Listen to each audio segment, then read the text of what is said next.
Donald J. Trump has been re-elected President of the United States overwhelmingly with 301 electoral vote and more than 74 million popular vote, which makes it the greatest comeback in American political history.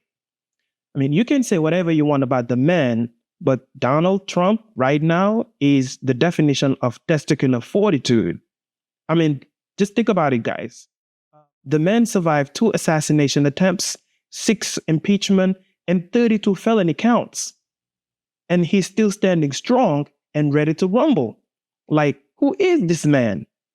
Where is this energy coming from? What kind of wavelength is he connected to? Yeah.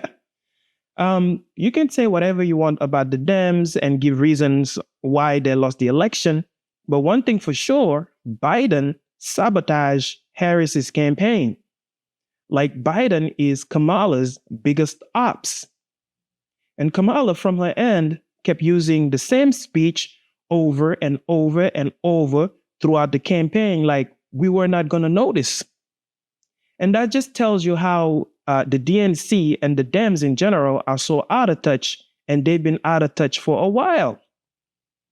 The Dems, for the last 4 years, mostly focused on foreign policy, Ukraine, Gaza, and downplayed domestic issues like the cost of living, like people going hungry. See, one thing I learned in life is that people hate to be ignored and they love attention. And for the past 4 years, the Dems did just that, ignore voices within the party. But for some weird reason, they let the progressive extreme right take the wheel. If you let your friend with multiple DUIs drive you after a party, the likeliness of you crashing is exponentially high. Ultimately, the reason why many people voted for Trump definitely has to do with inflation. Add to that, crime, the influx of migrants, issues at the border, and the war culture, which is in reality a deep coma. And maybe Puff Daddy, I don't know. Anyway, you are now tuned into the Mady Cisse Podcast, and I'm your host, Mady Cisse. Buckle up, and let's get into it after this.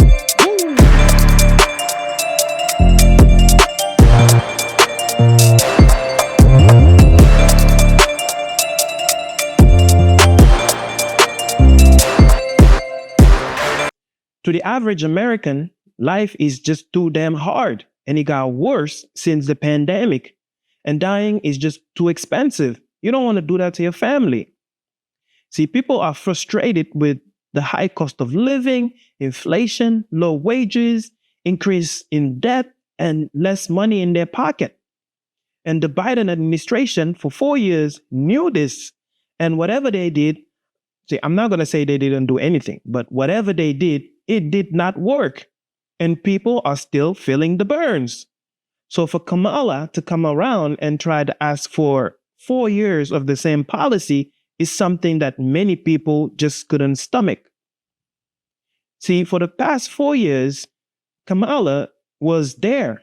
So now she cannot disassociate herself with Biden, even though she ran the shortest campaign in American political history herself, but she just cannot disassociate herself from Biden's administration. She was there the entire time, maybe hiding. I don't know what she was doing, but she was there. And so the idea or just contemplating having the same people in the administration for another 4 years was just not something people wanted to consider. You cannot come to the American people and try to sell them a new dream when they're still waking up from the nightmare. So another 4 years of Kamala was pretty much impossible. People needed something new.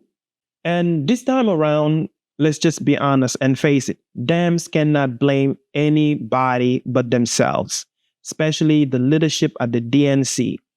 They cannot put it on Russian trolls this time. And they can say nothing about Trump supporters who have been loyal with the man. And now more people join the Trump wagon because they want change. They want better life. They want America to focus on domestic issues rather than foreign policies. Look, Trump's second term is going to be nothing like his first term. Let's face it, we have to be honest with ourselves. But people are going for it. He got the electoral vote, the popular vote, the House, the Senate, and now he can affect the Supreme Court. And people want this change. So we can expect a major shift in American politics, a shift that's going to affect all our lives and globally. But looks like right now the Americans are more worried about domestic issues rather than foreign policy. If I'm not able to put food on the table, pay my bills, take care of my mortgage or rent, pay my car note, will I care about what's happening to people around me? I have to secure my family first and my community, which is the rationale right now many people went for, regardless of your party affiliation. So I understand this. And let's face it, many of the policies or many of the campaign promise that Trump made might happen, but many others, in my opinion, would be impossible for him to complete. Like, the deportation of millions and millions of undocumented aliens. I think in terms of logistic, legality, financially, I think that would be very hard on the American economy, and I don't think it's possible. Imagine waking up one day and having your neighbors, your friends' kids, your friends, the people that serves you, the people that work with you, your doctors, lawyers, teachers, classmates being rounded up, put in buses, and taken to detention center to wait for removal proceeding. Even if it starts, at some point, I honestly feel like compassion is going to kick in because of human nature. No one is born bad. At some point, compassion is going to kick in, and people will start realizing this was a horrible idea. So for that point, I feel like that's not going to happen. Now, the issues we have at the border and the migration, the migrants influx, that's fair game.